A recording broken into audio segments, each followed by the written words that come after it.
Let's start with a quote from the Bhagavata Purana. The Atman of a person who has not yet been enlightened is born again and again, sometimes as a man, sometimes as a woman, sometimes as non-binary, sometimes as a god, sometimes as a human, sometimes as an animal in accordance with their nature and karma. What seems new, current, discussed and settled, sometimes controversial and in flux, has been sometimes laid down in clear terms millennia ago as being just as relevant then. Complex and nuanced discussions about gender roles, stereotypes and expectations, the varieties of sexual attraction and social expectations, and the alphabet soup of identity categories that has emerged in recent years, is something that the Hindu Dharma traditions, and in the societies out of which these traditions have emerged, has occurred for centuries and centuries. Yet, much of contemporary Hindu society, and Indian society more broadly, doesn't quite realize this aspect of the tradition exists. We'll get into that and much more as we discuss the third nature. I'm Matt McDermott, and this is All About Hinduism.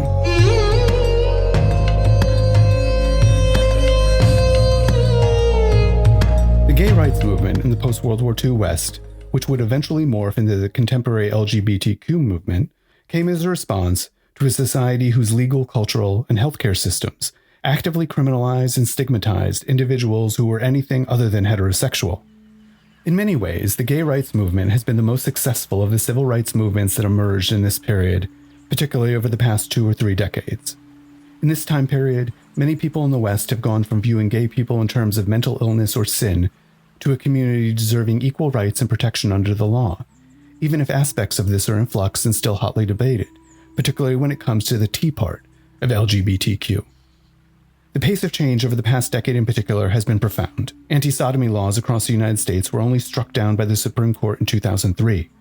The definition of sodomy here was far more expansive than the common definition of sex being between 2 men, it should be noted.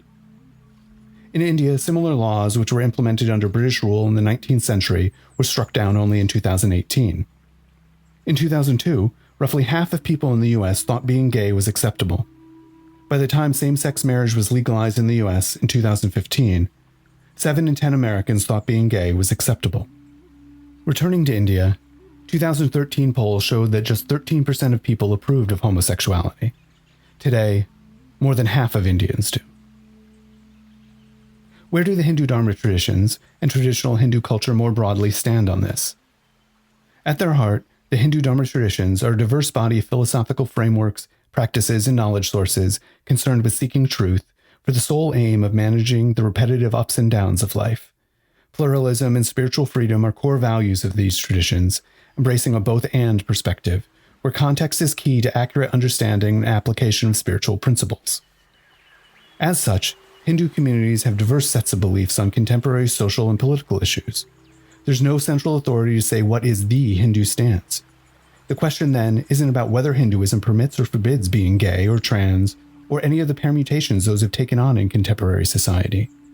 Core Hindu sources of knowledge do not define these things in terms of sin or transgression. They simply acknowledge they exist in the world as being a variation of the many ways one can be human. Being gay or trans is not a bar to living a life of purpose or devotion.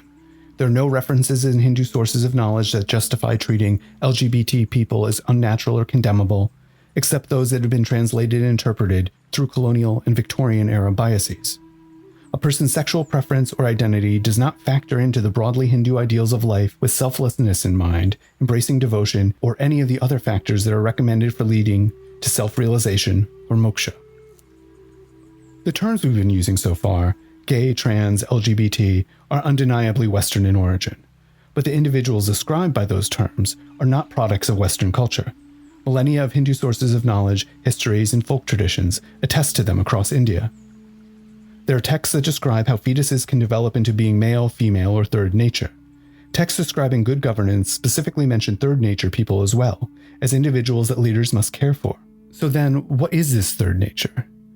According to traditional knowledge sources, human beings are divided into 3 main categories of innate traits: feminine, masculine, and third-natured. This third nature is divided into 7 subcategories, with more than 40 combinations of biological sex, sexual orientation and sexual interests, gender expression, and physical capabilities.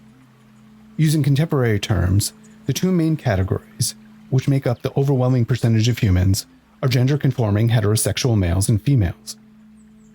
The third nature, then, comprises intersex people, people with DSDs, that is, differences in sexual development, gender-conforming non-heterosexual individuals, and transgender individuals. Going into the subcategories, traditional sources identify, and I'm summarizing a bit here, homosexual males, homosexual females, bisexual males, transgender individuals, impotent males and infertile women, effeminate males, masculine females. Further subcategories in these talk about sexual preferences, the type of sexual acts preferred and performed, physical abnormalities, and more. Keen listeners right now are picking up on something that sets this third nature framework apart from modern categories, in terms of normativity.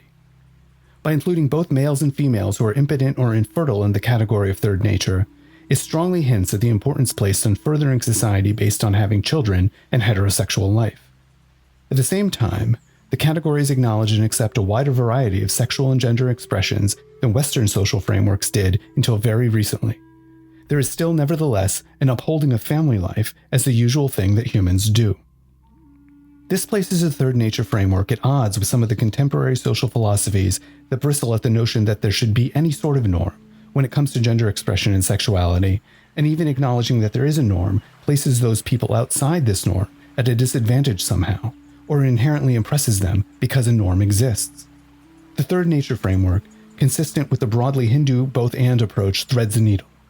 It implies that yes, the majority of humanity will identify as male, female, and be attracted to the opposite sex, and ideally try to raise a family.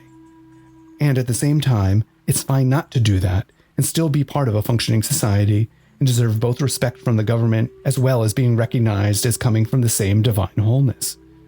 For both groups, the recommendations for living a spiritual, rich life are identical. So how did this expansive framework change so dramatically so that we got to a place where in the early 21st century, such a low percentage of Indian society was accepting of third nature people, with some insisting that such things were colonial impositions on Indian society that were eroding traditional values? Prior to the advent of Mughal rule, both Hindu and local Muslim rulers were on a scale running between fully accepting and being tolerant of third nature people. Reviewing a collection of texts composed in 15 Indian languages written over a period of 2 millennia, scholars Ruth Vanita and Salim Kidwai found, quote, same-sex love and romantic friendship flourished in ancient and medieval India in various forms without any extended history of persecution. Amaradas Wilhelm, author of the book Tritiya Prakriti, People of the Third Sex, Understanding Homosexuality, Transgender Identity, and Intersex Conditions Through Hinduism, argues that during the Mughal era, persecution and bigotry towards LGBT people began to replace the tradition of tolerance. By the mid-19th century, when India was formally part of the British Empire, after decades of the patchwork military corporate rule of the British East India Company, persecution of third nature people became enshrined into law. The profoundly anti-gay attitudes of Victorian England were imposed upon a culture where they were all but unknown historically. So rather than it being homosexuality that was a Western colonial import into India, it's bigotry against third nature individuals. Consequently, the Hindu Dharma Traditions' tolerance has often made little practical difference in the lives of LGBT Hindus in modern times. Like their counterparts in other religious communities, many are rejected by families and friends, face physical and sexual abuse, and encounter barriers in accessing education and healthcare. Over the centuries in India, many transgender, gender non-conforming, and intersex Indians, known as Hijra or Kinnar, developed their own systems of social organization, support, and community. Often excluded from their families and society, the few sources of livelihood available have been sex work, collecting alms from begging, or ceremonies. As for those gay, lesbian, and bisexual Hindus, many have lived lives defined by secrecy and superficial conformity, the pressure to abide by familial and social expectations, as well as the colonial-era laws that made homosexual acts illegal, made being openly gay a difficult and often precarious existence. Today, the situation in South Asia for third nature people is complex.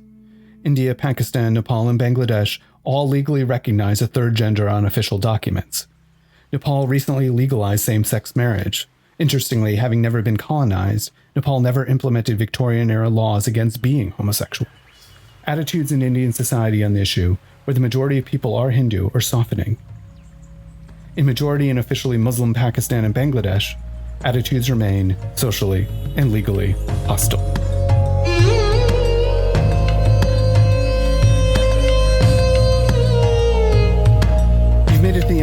episode of All About Hinduism.